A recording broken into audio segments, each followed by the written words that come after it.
जय श्री गणेश। नमस्कार, मैं आचार्य संजय द्विवेदी। मेरे समस्त प्रबुद्ध दर्शकों का मेरे चैनल पर हार्दिक स्वागत है। आज मैं केतु के राशि परिवर्तन प्रभाव को लेकर आपके सम्मुख उपस्थित हूं।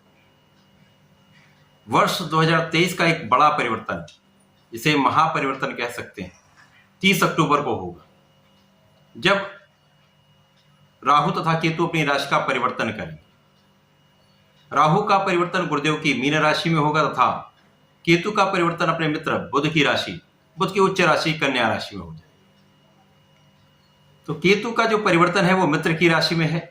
निश्चित रूप से ये अत्यंत प्रभावी होने वाला है, समस्त राशियों को प्रभावित करने वाला है, क्योंकि राहु और केतु एक ऐसे ग्रह हैं जो अति तीक्ष्ण प्रभाव देते हैं।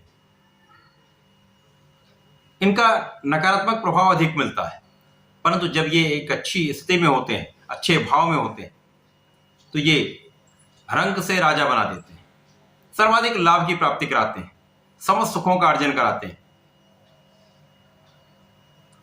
केतु का यह परिवर्तन अत्यंत महत्वपूर्ण हो रहा है, परंतु ये अलग अलग राशियों के लिए अलग अलग भाव में बन रहा है, अलग अलग स्थानों पे बन रहा है, उसी के अनुसार ही परिणाम की प्राप्ति होगी।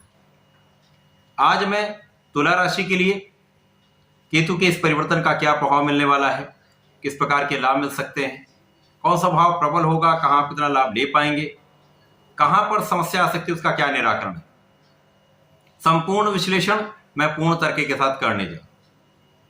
प्रिय दर्शकों, ये राशिफल आपके चंद्र राशि पर आधारित है, अर्थात जन्म कुंडली में यदि 7 नंबर में चंद्रमा का गोचर है, चंद्रमा स्थित है, इसका अर्थ है आपकी तुला राशि।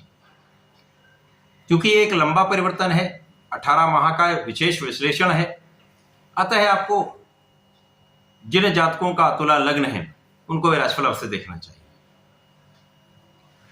तुला राशि शुक्राचार्य की राशि।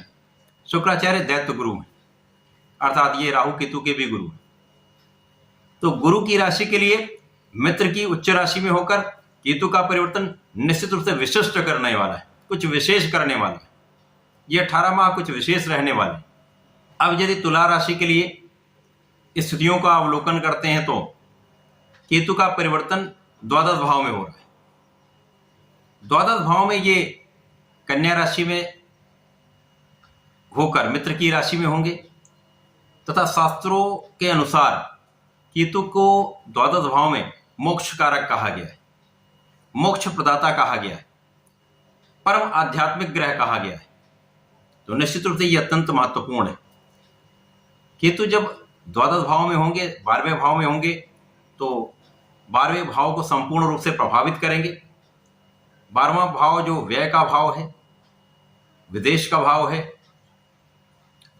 यहां पर जब केतु का प्रभाव होगा तो विदेश यात्राएं होती, विदेशों से व्यापार में वृद्धि होती है, विदेशों से आप धन का अर्जन करते हैं, विदेश से संबंधित होकर अथवा विदेश में रहकर आप बहुत अच्छा कार्य कर सकते हैं। विदेश सेवाओं में रहने वाले लोग विशेष रूप से धन का अर्जन भी करते हैं, यश की प्राप्ति भी करते हैं, सर्वाधिक लाभ प्राप्त करते हैं।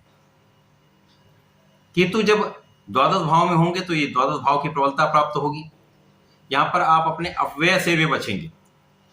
केतु के प्रभाव के कारण आपके बहुत सारे अनावश्यक व्यय नहीं हो पाएंगे, जो आपके लिए अत्यंत लाभकारी होने वाला है। इसी प्रकार से केतु का प्रभाव द्वादश के साथ साथ 3 दृष्टियों पर भी होगा। यहां पर प्रथम दृष्टि का प्रभाव आपके चतुर्थ भाव पर होगा। चतुर्थ भाव जो कि सुखों का भाव है, भूमि भवन वाहन का, ऐश्वर्य वैभव का भाव। केतु का यहां अच्छी स्थिति में होकर प्रभाव आपके सुख साधनों को बढ़ाने वाला होगा, भूमि भवन का योग बनाने वाला होगा। यद्यपि यहां पर माता से दूरी, पिता से दूरी होती है, अब केतु द्वादश भाव में जहां पर विदेश यात्राएं होती हैं, आपके कार्य में वृद्धि होती है। तो जब कार्य प्रगति होती है तो यहां पर माता पिता से दूरी होना एक स्वाभाविक है, परंतु यहां पर आपको अपने माता पिता का आशीर्वाद लेना ही चाहिए। भूमि भवन वाहन का योग बनेगा, सुख साधनों का आप अर्जन करेंगे तथा राजनीति के क्षेत्र में एक अच्छा लाभ प्राप्त कर सकते हैं। केतु का प्रभाव शत्रुओं पर विजय दिलाने वाला होगा। ऋण से मुक्त कराने वाला होगा, परंतु कभी कुछ स्वास्थ्य समस्याएं हो सकती हैं। आंखों से संबंधित कुछ समस्या हो सकती है, एलर्जी की समस्या हो सकती है, कुछ चर्म रोग से संबंधित अर्थात स्किन डिजीज कुछ माइनर हो सकती है, बड़े रोग की संभावना नहीं, परंतु कुछ छोटे मोटे रोग हो सकते हैं।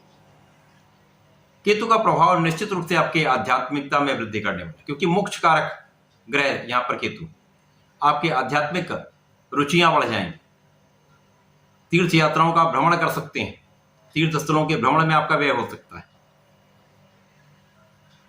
पूजा स्थलों में अपने आराध्य के कामों में आप व्यय करना चाहेंगे, विशेष ज्ञान प्राप्त करना चाहेंगे, आध्यात्मिकता के कार्य में विशेष लाभ होता है।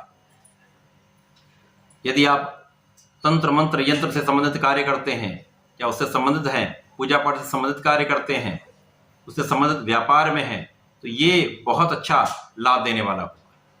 साथ ही साथ यहाँ पर विशेष रूप से अचानक धन प्राप्ति का योग बनाने वाला समय।